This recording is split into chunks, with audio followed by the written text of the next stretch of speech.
بسم اللہ الرحمن الرحیم۔ اللہم صلی علی محمد وعلی آل محمد وبارک وسلم۔ بے حد و بے حساب درود و سلام حضور آقا کریم صلی اللہ علیہ وآلہ وسلم اور ان کی آل پر۔ السلام علیکم سامعین، آپ کا ہوسٹ عمر مختار آپ کے اپنے چینل صرف سچ پر ایک اور نئے موضوع کے ساتھ آپ کی خدمت میں حاضر ہے۔ سامعین، آج کا ہمارا موضوع ہے تقدیر اور عمل میں کیا ربط ہے۔ تحریر و تحقیق جناب محمد خالد جذبی صاحب۔ موضوع کی طرف بڑھنے سے پہلے ہماری ویڈیوز کو لائک اور شیئر ضرور کریں اور ہمارے چینل کو سبسکرائب ضرور کریں تاکہ آپ کو آنے والی ہماری ہر نئی ویڈیو کی اپڈیٹ مل سکے۔ سامعین، تقدیر اور عمل۔ حضرت علی رضی اللہ تعالی عنہ سے روایت ہے کہ نبی کریم صلی اللہ علیہ وآلہ وسلم نے فرمایا، تم میں سے کوئی ایک نہیں ہے مگر یہ کہ اس کا جہنم کا ٹھکانہ اور جنت کا ٹھکانہ لکھ دیا گیا ہے۔ لوگوں نے کہا، یا رسول اللہ صلی اللہ علیہ وآلہ وبارک وسلم، کیوں نہ ہم اپنے لکھے پر بھروسہ کریں اور عمل چھوڑ دیں؟ آپ نے واضح کیا، عمل کرو کیونکہ ہر ایک کو اس کی توفیق دی جاتی ہے جس کے لیے اسے پیدا کیا گیا ہے۔ وہ جو اہل سعادت میں سے ہوتے ہیں انہیں سعادت کے عمل کی توفیق دی جاتی ہے، اور وہ جو بد نصیبوں میں سے ہوتے ہیں انہیں بد نصیب کے اعمال کی توفیق دی جاتی ہے۔ پھر آپ نے سورہ لیل کی ان آیات کی تلاوت کی۔ ترجمہ: چنانچہ وہ جس نے دیا تقوی کی راہ اختیار کی اور اچھی راہ کی تصدیق کی تو ہم اس کے لیے جلد آسانی کا سامان کریں گے، اور جس نے بخل کیا اور بے پرواہی کی اور اچھائی کو جھٹلایا تو ہم اس کے لیے جلد تنگی کا سامان کریں گے۔ سامعین، ایک اور روایت میں حضور آقا کریم صلی اللہ علیہ وآلہ وسلم کی اس گفتگو کا پس منظر بھی بیان ہوا ہے۔ چنانچہ روایت ہے، ہم بقیع غرقد میں ایک جنازے میں شریک تھے کہ نبی کریم صلی اللہ علیہ وآلہ وسلم بھی ہمارے پاس آ گئے۔ آپ بیٹھ گئے اور ہم بھی آپ کے گرد بیٹھ گئے۔ آپ کے ہاتھ میں ایک سبز شاخ تھی۔ آپ نے سر جھکایا اور شاخ کی نوک زمین پر مارنے لگے۔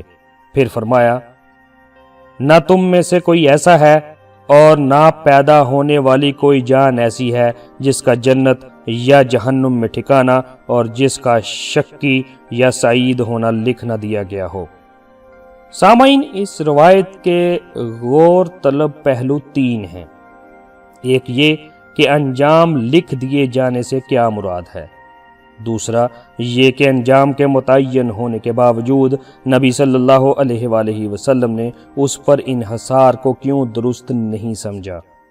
تیسرا یہ کہ روایت میں جن آیات سے استشہاد کیا گیا ہے بظاہر ان کا روایت کے مضمون سے کوئی تعلق نہیں بنتا۔ اس تضاد کا حل کیا ہے؟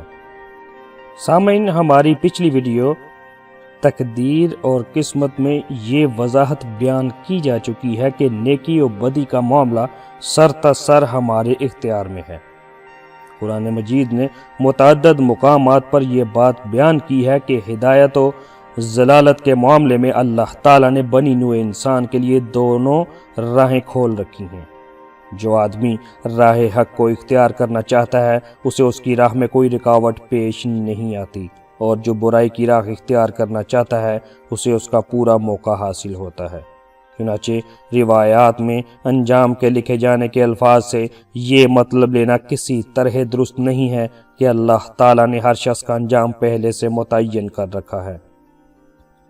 دوزخ کے لیے پیدا کیے گئے لوگ جنت میں نہیں جا سکتے اور جہنم کے لیے تخلیق کیے گئے لوگ بہشت میں داخل نہیں ہو سکتے۔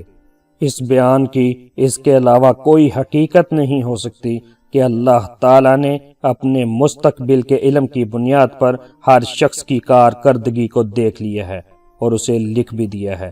یعنی معاملہ یہ نہیں ہے کہ پہلے اللہ تعالیٰ نے طے کیا کہ فلاں شخص یہ اور یہ کرے اور اس کے بعد اسے طے شدہ پروگرام کو لکھ دیا گیا ہے۔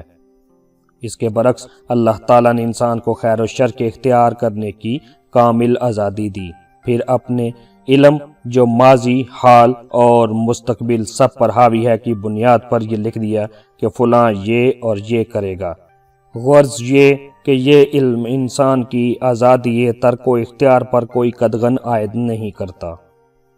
سامعین، ہماری اس بات سے دوسرا نقطہ آپ واضح ہو جاتا ہے۔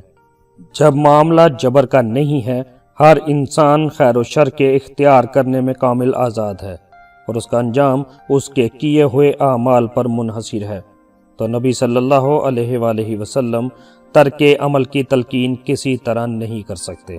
آپ صلی اللہ علیہ وآلہ وسلم نے بالکل درست فرمایا کہ ہر شخص کو خیر کی راہ پر چلنا چاہیے تاکہ وہ خدا کے سعادت مند بندوں میں شامل ہو، اور وہ برائیوں کو چھوڑے تاکہ بدبختوں میں سے نکل جائے۔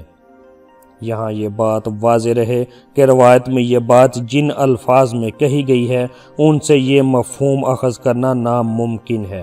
الفاظ کا تقاضا تو یہ ہے کہ یہ بات مان لی جائے کہ کچھ لوگوں کے لیے جنت مقدر ہے اور کچھ لوگوں کے لیے جہنم مقدر ہے۔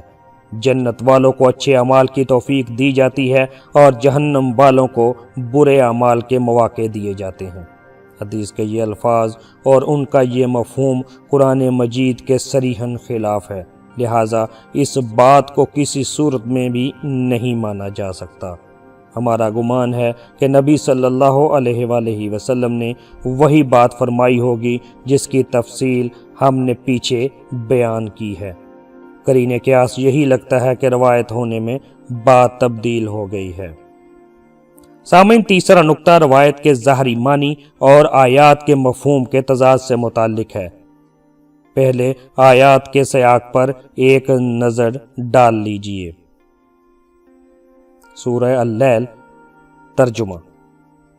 شاہد ہے رات جب کہ چھا جاتی ہے اور دن جب کہ چمک اٹھتا ہے، اور شاہد ہے نر و مادہ کی آفرینش کہ تمہاری آخرت کی کمائی الگ الگ ہے۔ سو جس نے انفاق کیا اور پرہیزگاری اختیار کی اور اچھے انجام کو سچ جانا، اس کو تو ہم اہل بنائیں گے راحت کی منزل کا، اور جس نے بخالت کی اور بے پرواہ ہوا اور اچھے انجام کو جھٹلایا، اس کو ہم ڈھیل دیں گے کٹھن منزل کے لیے۔ سامعین، مولانا امین احسن صاحب اصلاحی نے ان آیات کی وضاحت کچھ یوں کی ہے۔ عقل اور فطرت کا بدیہی تقاضا ہے کہ نیکوں اور بدوں دونوں کی سعی کا نتیجہ ایک ہی شکل میں برآمد نہ ہو، بلکہ ان کی جد و جہد کے اعتبار سے الگ الگ ہو۔ جنہوں نے نیکی کمائی ہو وہ اس کا صلہ فضل و انعام کی شکل میں پائیں، اور جنہوں نے بدی کمائی ہو وہ اس کے انجام سے دوچار ہوں۔